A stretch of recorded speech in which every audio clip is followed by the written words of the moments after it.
글을 잘 쓴다는 거, 이게 도대체 무슨 뜻일까요? 단순히 문장을 예쁘게 만드는 기술 같은 걸까요? 아닙니다. 글쓰기는요, 사실 생각하는 기술에 훨씬 더 가깝습니다. 이번 시간에는 글쓰기가 어떻게 우리의 생각을 만들고 또 발전시키는지 그 본질을 한번 제대로 파헤쳐 보겠습니다.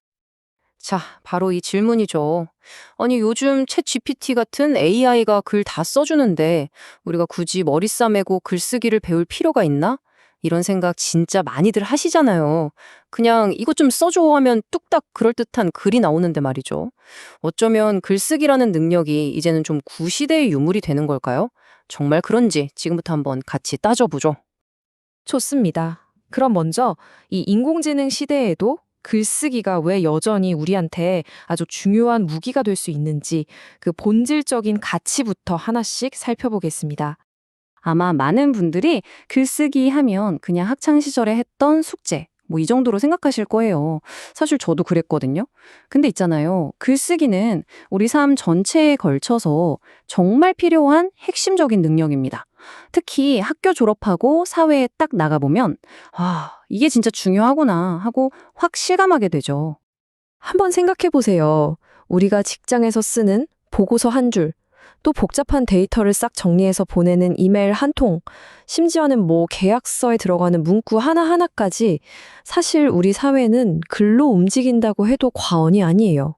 내 생각을 명확하게 전달하고 다른 사람을 설득하는 이 모든 활동의 중심에 바로 글쓰기가 있는 거죠.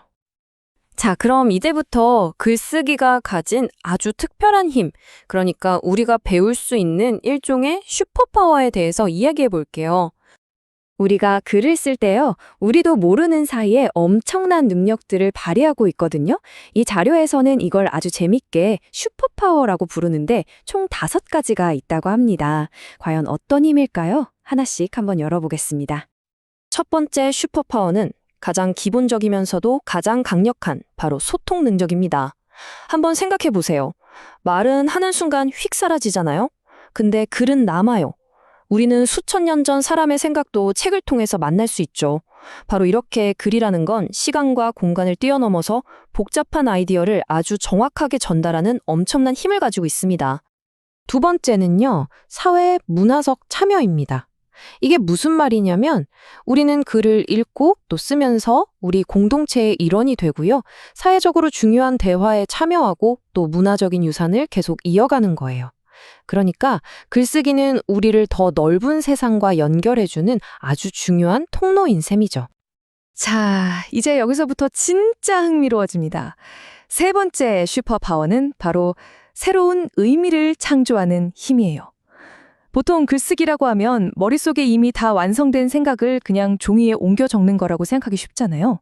근데 그게 아니라는 겁니다. 오히려 글을 쓰는 그 과정에서 막 흩어져 있던 정보들이 서로 연결되고 거기서 완전히 새로운 통찰과 의미가 짠! 하고 만들어지는 거죠. 네 번째는 바로 학습 기능이에요. 혹시 여러분 뭔가 공부하다가 머리가 복잡하고 막힐 때 그걸 누구한테 설명해 준다고 생각하고 글로 한번 쫙 써본 경험 없으세요?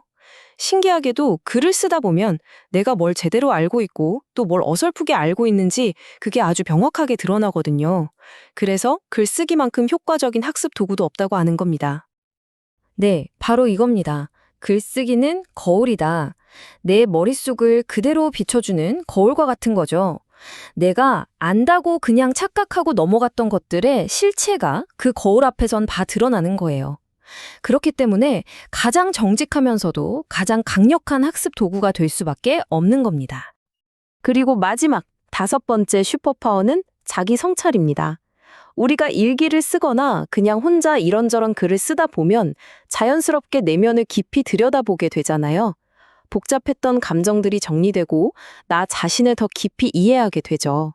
이게 개인의 성장이나 정신 건강에도 정말 큰 도움이 됩니다. 자, 좋습니다. 글쓰기가 이렇게나 강력한 힘들을 가졌다는 건 이제 알겠어요. 그럼 이제 가장 중요한 질문이 남았죠. 그래서 어떻게 하면 이 멋진 능력들을 내 것으로 만들 수 있을까요? 지금부터 그 구체적인 방법을 알아보겠습니다. 네, 과연 그 비결은 뭘까요? 그 비결은 바로 이 네 가지 원칙에 있습니다. 첫째는 의도적으로 연습하기. 그냥 무작정 많이 쓰는 게 아니고요. 좋아, 이번엔 좀 더 간결하게 써봐야지. 이런 식으로 구체적인 목표를 갖고 연습하는 거예요. 둘째, 훌륭한 글을 읽고 관찰하기. 잘 쓴 글만큼 좋은 교과서가 없죠? 셋째, 진짜 내 과제를 쓰는 겁니다. 누가 시켜서 억지로 쓰는 숙제 말고요. 내가 정말로 쓰고 싶은 글, 전달하고 싶은 이야기가 있을 때 실력이 쑥쑥 늘어요. 그리고 마지막으로 피드백을 구하고 활용하기. 내 글의 문제점은요, 신기하게 다른 사람 눈에 더 잘 보이거든요. 그러니까 피드백을 절대로 두려워하지 마세요. 야, 이 비유가 정말 모든 걸 말해주네요. 우리가 피아노를 잘 치려고 매일 연습하는 것처럼 글쓰기도 꾸준한 연습 없이는 절대로 실력이 늘지 않습니다.